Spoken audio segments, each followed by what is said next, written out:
उसके लिए दौड़ पड़ता है। और ऐसा नहीं महाराज कि कोई सच्चाई भक्त हो, कोई प्रभु का झूठा भी भक्त बन जाए, क्योंकि ठाकुर जी का एक नियम है, एक बार आपने उनसे रिश्ता बना लिया, फिर चाहे आप प्रभु को छोड़ दो, परंतु प्रभु आपको नहीं छोड़ सकते। जब वृंदावन में चैतन्य महाप्रभु जी से ये प्रश्न पूछा गया कि महाराज जी, भगवान और इंसान में क्या अंतर है, तो उन्होंने बड़ा सरल उत्तर बताया। कहा कि एक ही लाइन में पूरा उत्तर बताऊंगा। चैतन्य महाप्रभु जी कहते हैं, जो बार बार पकड़ता है, बार बार छोड़ता है, वह तो इंसान है, परंतु जो एक बार पकड़ लेता है फिर छोड़ता नहीं है, बोले वही तो भगवान है। वो महाराज भगवान है, झूठा भक्त भी बन जाए। गोस्वामी श्री तुलसीदास जी महाराज के जीवन में विनय पत्रिका में उन्होंने इस कथा का वर्णन किया है। जब बनारस में विराजमान थे गोस्वामी तुलसीदास जी महाराज, तो बनारस के पास किसी संत ने एक बड़ा सुंदर मंदिर बनवाया। बनारस से थोड़ी दूरी पर था। राम जानकी का महाराज बड़ा सुंदर मंदिर बनवाया। और हमारे यहाँ गोपालपुरा में भी हमारे मुख्य यजमान श्री अचिंत पाल सिंह जी, इन्होंने राम जानकी मैया का इतना सुंदर मंदिर बनवाया है। एक बार थोड़ा जोरदार ताली इनके लिए सभी भक्त बजाएं, क्योंकि बंधुओं याद रखना कि राम जानकी मंदिर अब तो युगों युगों तक यहाँ पर रहेगा। न जाने कितने भक्त दर्शन करने आएंगे, कितने भक्तों का उद्धार भी ये मंदिर करेगा। तो मैं तो कहूँगा महाराज, ज़्यादा से ज़्यादा संख्या में आप हो सके प्रतिदिन जो भक्त दर्शन करते हो वो मंदिर में आकर अवश्य दर्शन किया करें। दर्शन का भी एक अपना महत्व है। ध्यान रखना, भगवान का दर्शन करना, आप भगवान को नहीं दर्शन करने नहीं जा रहे, आप भगवान के सामने प्रतिदिन खड़े हो जाते हो तो भगवान की कृपा दृष्टि आपके ऊपर पड़ जाती है। और उसी कृपा दृष्टि के लिए तो महाराज युगों युगों से संत महापुरुष वैष्णव लगे हुए हैं। तो महाराज बनारस के पास एक संत ने बड़ा सुंदर राम जानकी का मंदिर बनवाया और थोड़ी दूरी पर था, बड़ी सुंदर प्राण प्रतिष्ठा भी हुई, परंतु उस मंदिर में कोई आता नहीं था, क्योंकि बनारस से दूरी थोड़ी ज्यादा थी, जंगल में मंदिर था, लोग जाया नहीं करते थे। संत के मन में विचार आया, कपट रूपी विचार। संत ने क्या किया, 2-3 भक्त दर्शन करने के लिए आए थे। मंदिर के अंदर जब प्रभु को भोग लगाया गया तो पीछे के दरवाजे से कुछ चूहे छोड़ दिए गए। अब जैसे ही महाराज चूहे उस मंदिर में गए, प्रसाद पूरा जूठा कर दिया, यहाँ से वहाँ फैला दिया, वापस उन चूहों को पकड़कर पिंजड़े में बंद कर दिया गया।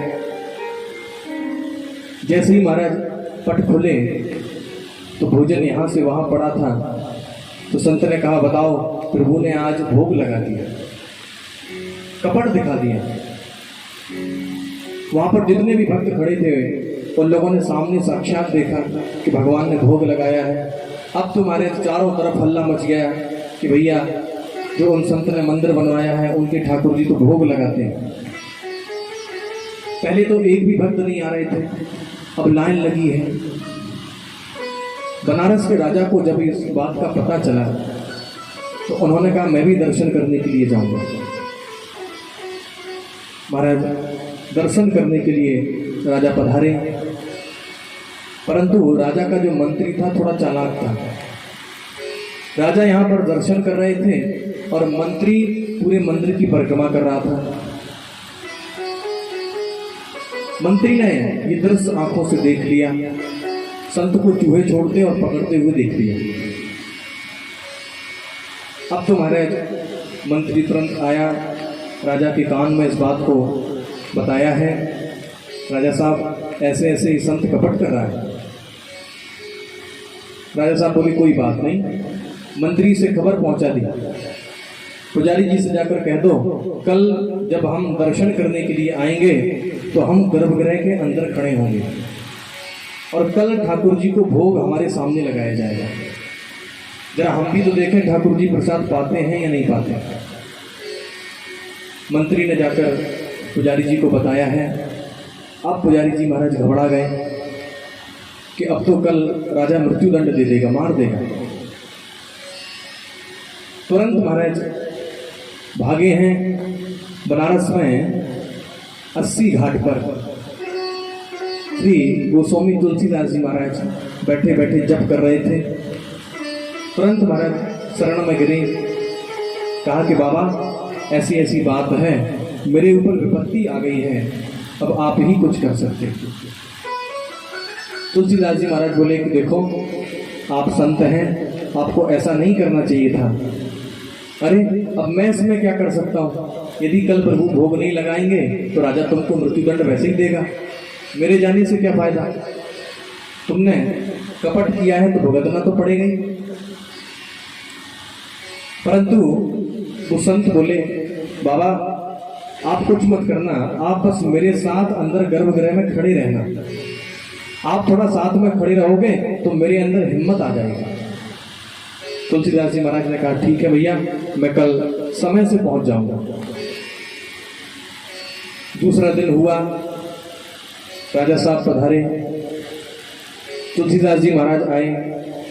अंदर गर्भगृह में प्रवेश हुआ, पुजारी जी भी खड़े हैं और सामने ठाकुर जी के प्रसाद की थाली रख दी गई। पुजारी जी महाराज घबरा रहे हैं, हाथ जोड़कर कह रहे हैं प्रभु लाज रख लेना, वरना आज तुम्हारा ये भक्त मारा जाएगा। तुलसीदास जी महाराज की तरफ देखकर आंखों से अश्रुधार बह रही थी तो श्री तुलसीदास जी महाराज ने एक बड़ा सुंदर दोहा गाया कि तुलसी झूठे भगत की पत राखत भगवान, जिन मूरख उपरोहित ही दान देते यजमान। बड़ा सुंदर महाराज ये दोहा गाया है। इस दोहे का अर्थ आपको समझाऊं। तुलसीदास जी महाराज इस दोहे में कह रहे हैं तुलसी झूठे भगत की पत राखत भगवान, जिमी मूरख उपरोहित ही दान देत यजमान। हमारे जो पुरोहित पंडित जी होते हैं उनको भले ज्ञान ना हो, कितने भी वो ज्ञानी ना हो, परंतु हमारे यहाँ जब आते हैं तो हमको यही लगता है कि भैया हमारे पुरोहित हैं, हमारे पंडित जी हैं, हमारे घर के पंडित जी, तो हम कुछ ना कुछ उनको दान देते ही रहते हैं। तो कह रहे हैं कि प्रभु जैसे एक अज्ञानी पुरोहित को एक यजमान दान देता है, ठीक उसी प्रकार से है प्रभु श्री राम, यदि कोई आपका झूठा भक्त भी बन जाए तो मैंने सुना है कि आप उसकी लाज रखने के लिए आ जाते हो। जैसे ही ये दोहा बाबा तुलसीदास जी महाराज ने गाया तो महाराज तुरंत साक्षात प्रभु श्री राम प्रकट हो गए हैं। बोलो राजा रामचंद्र भगवान की जय, भक्त वत्सल भगवान की जय। प्रभु प्रकट हो गए और ठाकुर जी ने महाराज स्वयं पूरा भोग अर्पण किया। तो कहने का अभिप्राय केवल इतना है बंधुओं कि हम चाहे झूठे ही भक्त क्यों ना बने भगवान के, परंतु प्रभु की शरण में हम लोग जरूर